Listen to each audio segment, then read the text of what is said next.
right, so the agenda for today, we're going to be talking about something called meta-ethics. Meta-ethics is a part of philosophy that deals with the idea of how do you know what is actually the right thing to do.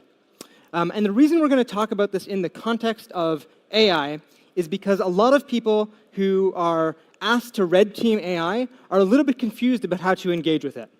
Why? Because the thing that they are asked to do is to engage with something that is being referred to as safety, not security, not can you exploit a system, can you find vulnerabilities, can you trigger them, but is this thing reliable? Is it fair? Is it providing a good user experience for people? It's not the kind of thing that security professionals and red teamers have been engaged with, and so this talk is meant to think about how we can bridge the gap between what we know and what we're comfortable with and what we're not. After we talk a little bit about the problem statement, we'll dive into what's called epistemology. That's a form of philosophy that is primarily engaged with the concept of knowledge. How do we figure out what we know? How do we figure out why we know it? And how can we think about probabilities and uncertainty? I'm going to argue that security professionals are experts at epistemology. You just don't know it yet. Finally, we're going to apply this to AI, and we're going to think about what happens in the present right now, but also what's going to happen or can happen in the future, and why these skills are so critical for us as a security community, an industry, to really cultivate. Okay, just to set a little bit of context, I'm going to go on this side of the room because everybody's neck is probably crinked from looking there all day. So to set a little bit of context, I studied philosophy in 2010, and I wanted to be a lawyer. Then I didn't want to be a lawyer anymore, and I found my way into AI. This was way before it was cool. I really wanted to go deep into AI, but I was informed that I really needed to learn a lot more math. And I didn't have a math background at all. The most math that I did was, intermediate logic in philosophy, which was really my love. But I didn't want to do another degree, and so somebody who I interned with suggested at a machine intelligence research institute. They suggested that I go into security, and that didn't make any sense to me. I didn't understand the connection between AI and security, and they said, well, in security, you're thinking about other people who have different motivations, might be smarter than you, might have goals that are alien to yours and counter to yours, and so if you can think in that way, then you can think later about AI. And so that hooked me. I loved it. I jumped into OffSec, into the OSCP, PWK, and after graduating, after obtaining my OSCP, I actually ended up working for OffSec, and I've been there ever since. Now that AI is so central to the world, I find myself turning my attention back to it, and that leads me back to philosophy as well. So everything has really come full circle for me, and I hope that perspective is able to help you today. Okay, so let's just start off with a couple of graphs and images. These are both from Microsoft. On the left is Microsoft's responsible AI framework. These are terms that they're using to try to describe what it is that we mean by safety. What is it that we want to get out of our AI systems?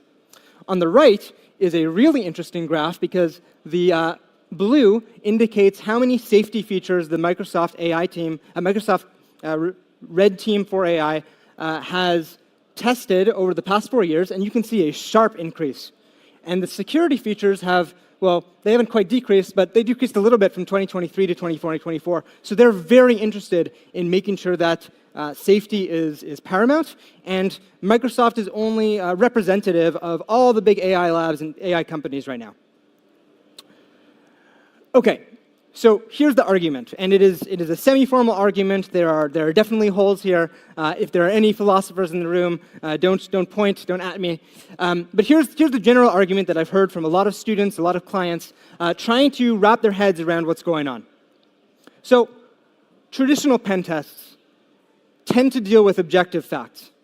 Can you actually get root on a system? That's a fact. Yes, you can, or no, you can't. Can you disclose information through an LFI? Yes, you can. No, you can't. These are things that we're comfortable with because we can get a result. And I'm going to say as a security community, but what I really mean is as pen testers, we have engaged with those kind of subjects for a very long time. But moral judgments, which we're going to talk about, are in some sense subjective. And there's a fancy word here, normative. That means that we're dealing with the word should or ought. Should you do something or shouldn't you? Must you do something or mustn't you? These things are not descriptive, and as we'll see, there's an argument that you actually cannot get from the world of descriptive sentences to the world of normative sentences. Many AI safety concerns, we're on number 3, many AI safety concerns are moral. Fairness is moral.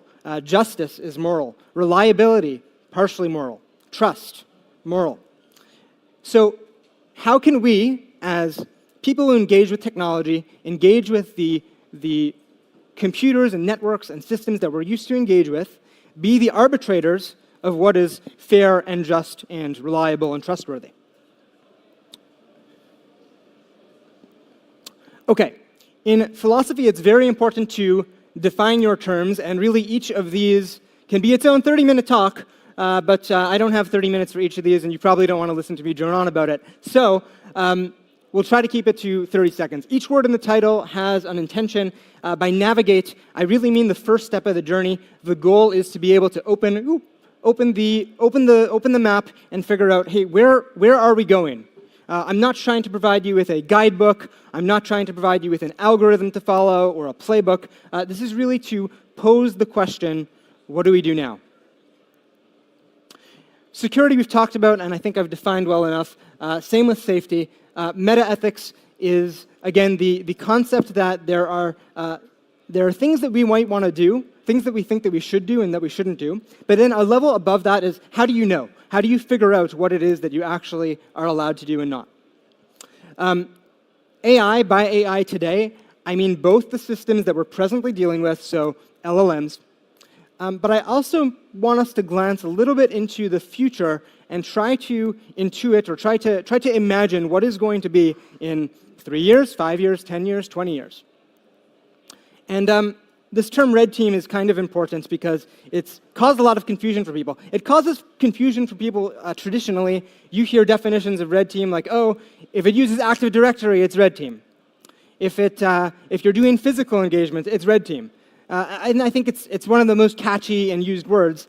In the context of AI, though, what companies like OpenAI and Microsoft and Google DeepMind have been trying to use it as is exactly this. You're not just tasked with testing security, but you're actually tasked with testing for safety as well. And in response to that, security practitioners are like, ooh, that's kind of scary. I don't know how to do that.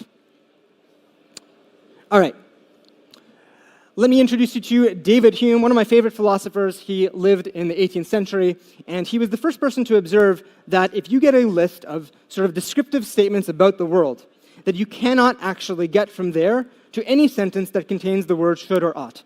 And what he observed is that every philosopher who seemed to come before that he was aware of smuggled in this idea of should when they were making moral judgments. In Hume's view, moral judgments come from sentiment.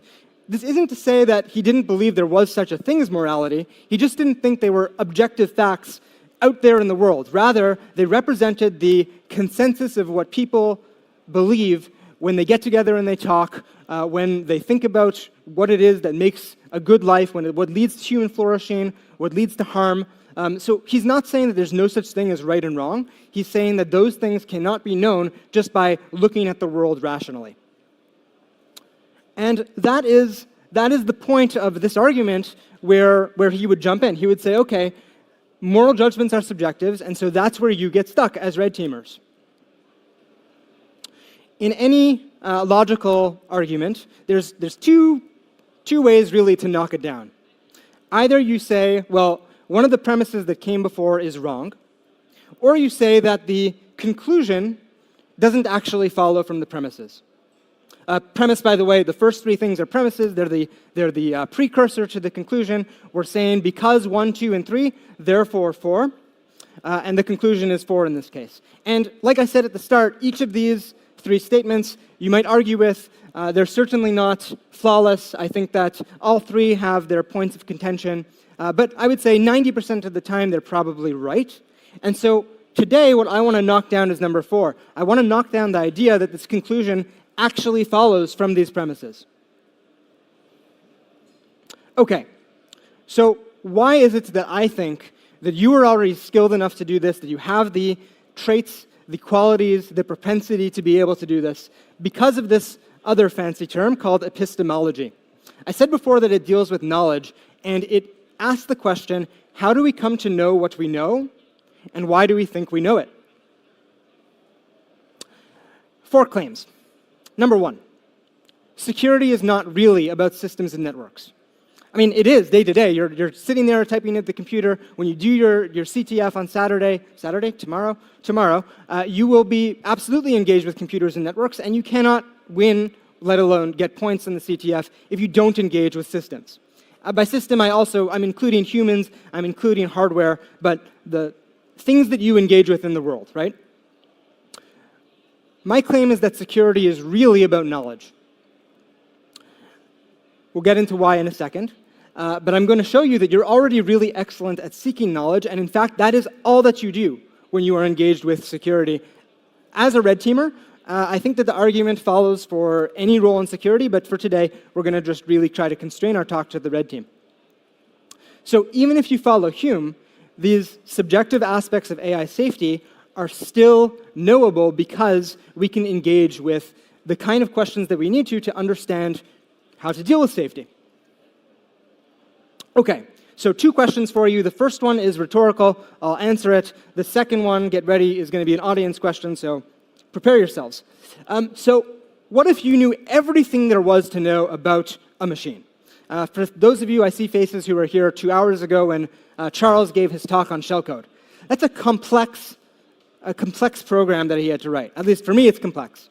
But every single part of the program is made up of some character, some string, and each of those things can be known. And so if I took all that information and shoved it into your head right now and gave you the program and said, okay, here's everything about the app, the vulnerable app that you need to know, and here's the exploit, would you have any work to do? The answer is no, because if you knew everything there was to know about the machine, you would just press enter, and boom, you're done. This is true generally. Take a web app vulnerable to cross-site scripting. There's some particular string that's going to trigger an alert. If you knew that string and you knew all the source code of the web app, there's no more work for you to do. You're done. So all the work that you do in security is trying to figure out what don't I know and how am I going to get that knowledge so that I know enough about the program to exploit it. Second question for you. If you were a video game class, which one would you be? So actually, think about World of Warcraft, think about your favorite video game, and you think about hackers, you think about the way that society sees hackers or penetration testers. What class are we? Rogues. Absolutely, 100% we're rogues. If you Google for hacker, this is what you get. A bunch of people in hoodies. I'm disappointed there are no black hoodies today. I guess it's too hot. But black and green hoodies, everybody's face except for the poor guy on the right or left. Everybody's in hoodies, everybody's a rogue. But I think that we need a new color scheme. This is much more appropriate because I claim that what we really are explorers. We are looking out at the world, we're engaging with it, we're trying to understand it. And the whole point of security is to spend 99% of your time figuring out what it is that you're dealing with, and then the 1%, really, it's infinitesimally small. When you press enter, that's when you get to exploit the system and you get your privileges and you get your root and it's game over. But everything that comes before that is exploration, not roguery. Okay, so if you've accepted what I've claimed so far, I've said that through epistemics, through knowledge seeking, we can deal with these AI concerns. I think that there are 3 values or 3 virtues that really instantiate what I mean here. The first one is curiosity. So Socrates or Plato, or maybe actually neither, is famous for saying that I know nothing. I say maybe neither because we're not actually sure if Plato's version of Socrates reflected the real Socrates or reflected anyone at all. But I know that I know nothing. This idea that you get a you get a piece of code that you don't understand, and you try to figure it out, is instantiated in this sentence because it requires deep curiosity to continue to engage with it. If you write an exploit and it doesn't work, and you say, okay, well, I give up, I'm going to stop, then you're done. The tenacity that it takes to try to figure out, okay, where does the error come from? Is it line 352 or 356? Okay, it's 356. What do I do from there? I don't know. There's a term that I don't know. I'm going to go Google that. I'm going to figure it out. All these things require curiosity. And actually, Charles said it 2 hours ago better than I did. He said exactly that. To do exploit development requires curiosity. So, for each of these virtues that I'm describing, there's a thing that we try to know. In this case, we're talking about technology. So curiosity is helping us understand the technology we're working with, and I claim that you cannot be a security expert in any sense without this fundamental curiosity. When we apply it to AI safety, we think about the lens of AI as code. At the end of the day, that's what it is. It may be inscrutable, it may be non-deterministic, it may be stochastic, which means that we can't predict what it's going to do in advance, but it's still running on computers, and so therefore we can know it.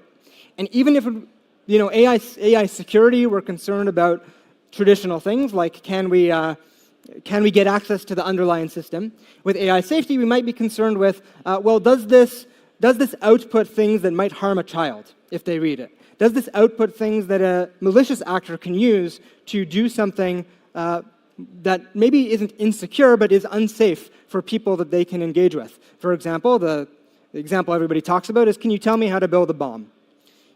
As security researchers engaged with safety, our goal is to answer that question. Can we get the AI to tell us how to instruct us on how to build a bomb? Either yes or no. So again, it kind of defeats Hume's view because there is a yes or no answer to that question. We can or we can't. We just need to engage with it. Okay, second one. This image on the left is the remnants of the Temple of Apollo in Delphi, and it had 3 maxims on it, and the most famous one is know thyself. Know thyself, and maybe translated better from Greek, is know your limits. If we agree that security is a knowledge problem, that it can always be solved if you have more knowledge, then we have to look at ourselves in the mirror and realize that we never have all the knowledge. We never know everything.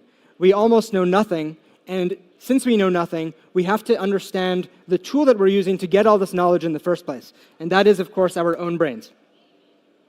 This requires humility. We have to be able to say, oops, I made a mistake. I tried the exploit. I tried looking at line 356. I don't know what it means. I'm stuck. I don't know what to do. What can I do better next time? What can I do better now? And how can I engage with the own way that my mind thinks so that I don't fall into this trap? So humility, the target of humility is ourselves, our own brains, and I think that security people who are able to really put this into practice and really take the time to think through why they went in a certain direction, why they got caught by a rabbit hole, why they didn't get caught by a rabbit hole. That is a superpower for practitioners. And so when we apply this to AI, we think about AI as another kind of mind, that it itself can be fallible and can make mistakes. But we also think about adversaries who are using it in a way that is misaligned with what we think is good and safe. So Microsoft published in about 2 centuries ago, in 2023, they published a paper about this idea that red teamers who are now engaged with safety are really uncomfortable because they have to put themselves in a situation which you don't really need to with code, with traditional security. What do I mean? Well, if you think about the early content moderation days of the 2000s, social media had to deal with the idea that people would be putting things that are dangerous for children, that are offensive, that are racist, that are sexist, that might contain sexual content, that are all these things that are really reprehensible. And now with AI, we're kind of seeing the same type of behavior from malicious actors. So as red teamers, we need to put on that hat, and that can be really, really uncomfortable. Trying to put yourself in the mind of somebody who wants to be an abuser, that is not the same type of thing as somebody who's trying to exploit a web app. It's It's a different mindset, and it's a mindset that most of us are probably reasonably uncomfortable with. So we need to be humble here too, to understand that our minds have limits. There's a limit to how far we want to go, and that's okay. As a community, we work together to try to figure out how do we properly emulate the malicious entity if it forces us to do things that are reprehensible. Hugo, I know cybersecurity conferences are contractually obliged to have a Sun Tzu quote, so there you go, you can check that off. We've talked about knowing ourselves, we talked about knowing the tech, but the other thing that we need to know is the adversary. We always talk about how you need to know the enemy. The reason why blue teams should learn penetration testing is because you learn how the attacker thinks, the attacker mindset, the security mindset. Attackers should learn about defenders, so they learn the defender mindset. We talk about this all the time. But this was said in 500 BCE, give or take, around the same time as a little bit earlier than Socrates, actually. When it comes to AI, we talked about the threat actor as the malicious human using it, but there's also AI itself as a threat actor. Because maybe not today, you might argue at this point, but at some point in the future, we're going to have systems that are capable of pursuing goals that we just do not want them to pursue. And they will pursue it at all costs because that's what they're programmed for. If the AI itself is the threat actor, then we need to recognize that we need to have a certain sense of empathy for that AI, just like we do with regular human adversaries. To understand the adversary, we need to get in their head, we need to understand how they work, we need to understand their motivation, we need to understand their fears, their desires, what makes them tick. Same thing if we think about AI as a threat actor. Okay, so where are we now? We've made the argument that you all, whether you're a red teamer, really a blue teamer, no matter what you do, you're engaging with the world through experiment, you're trying things, you're learning things over time. Maybe it's one character at a time, maybe it's one byte at a time, but golly gee, you're going to figure it out because you're tenacious and you're an explorer. Traditional security focuses on answers that seem to be true or false. And AI safety introduces these moral components. And so that's the problem. But we can bridge the gap, and I claim through these virtues that we are already very good at. We're already curious, we're already hopefully humble, and we have empathy. We have empathy for our adversaries, and that helps us understand and get in their heads. And these are exactly the kinds of things that we need to do to engage with safety, AI safety. All right, this very self-explanatory slide. This two concepts here, they're both spectrum of belief, where you may fit somewhere on the first line and somewhere on the second line. Maybe you don't fit anywhere at all, but let's talk through them. So the first one, dollars to donuts. There are some people who believe that AI today is hype, that it's a bubble, that it's going to pop, that it's NFTs, that it's snake oil, that it's not real, and that the AI companies, the labs, they aren't going to be able to turn a profit. They're not profitable now. They're never going to be profitable. Don't worry about it. Okay.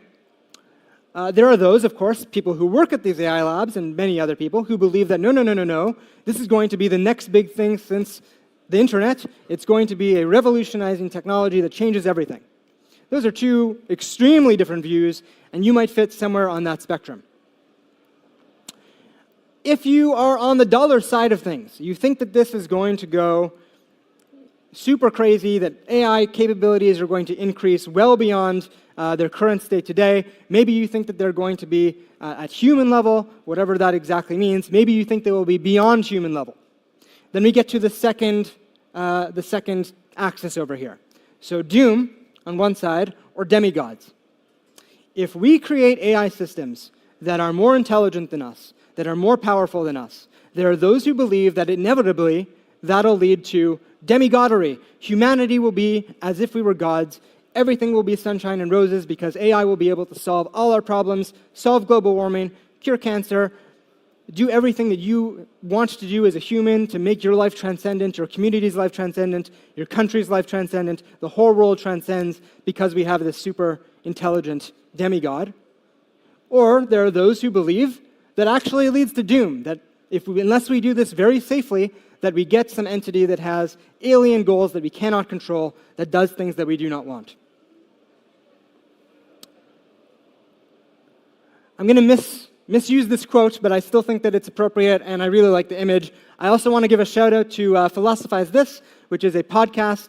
If you don't have time to read original text, but you're interested in the things that I'm talking about today, this guy is super, super good. One of the most eloquent solo podcasters that I've ever heard. Really, really encourage you to check it out. Nietzsche said that beware fighting with monsters, lest you become a monster yourself. And if you gaze for long into an abyss, the abyss gazes also into you. I'm going to go back. Unless you're a donut, okay, I don't mean to say you're a donut. Unless you believe that AI doesn't go anywhere, that it's just hype, then you believe that there will be some explosion of capabilities. Maybe you think that those will be superhuman capabilities. Maybe you think that they will be just really, really powerful at what they are already doing. No matter the case, there's a ton of security and safety work for us to get from wherever we are today to wherever we're going to be in 5 to 10 years. And if there is a chance that you fall in this doom category, that there's a 1% chance, a 0.1% chance that AI can lead to huge harm, then it behooves us as a community to engage with it and engage with it now. We as a community have been stewards of being careful, of putting up guardrails, much to the chagrin of business sometimes. And if we don't do this today with the current capabilities that exist, we will be left behind, and we do so at our own peril. We do so also, maybe, potentially, at the peril of the entire world. Thank you.